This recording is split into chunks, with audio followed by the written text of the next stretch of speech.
Fomba ahoana no ilazako anao malala fa le tiako taloha mbola indro manatala miantsoana matetika amin'ny fona tsy sasatry olombelona nisy ka tsy tonga lafatry milaza fa marary izy ary tsy mahita tory maratra ny ao anatiny mijaly tena ory zay ihany ongeny afaka nasitrana ny aretiny fokondratrainy nefa tsy noeritreretiny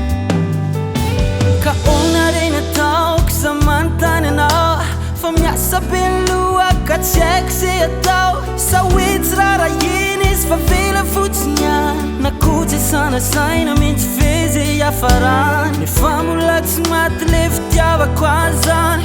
fa natory fotsiny kanterny fo ka azo meno tsy niara andeha hijery azy any fa satry mbola tiako le olo tiako fa zarako izy miantso hoe sakombolaty zava-bitana yatramizay tsy fanadiny zakombolaty anazy napea zany bitry efa vitany talo nimboly velona amin'ino masaka ao andohako e nimboly velona amin'ino masaka ao andohako e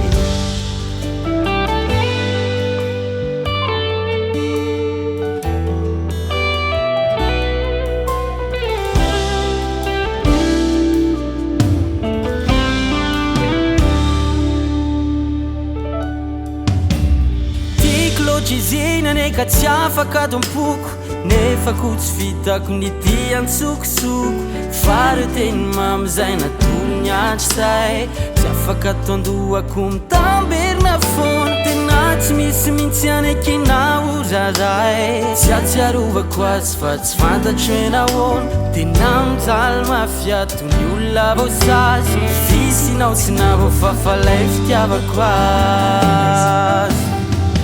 sitraka aleo ambay tsitikany anasitrana ny masomy zay pongo mitomany ekeko-tsika fa ny voado iarady mandraky zay nefa ankehitriny zany tsy vitako indray zavatra iriny teo eny aminay hoaraviko sady efa niovako sy izy matontongo tiaviko mafinanjo azy fa io efa nitiaviko tena mbola tsy voniko izy koa ahoana fa zarako izy miantso sakombolaty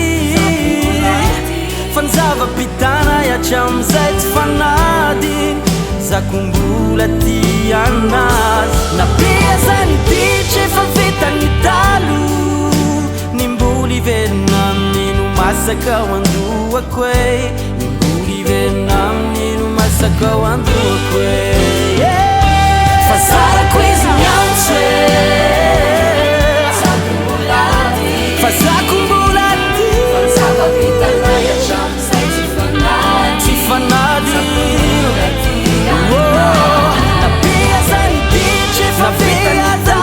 efa vitany talo velona amin'ino masaka ao andohako e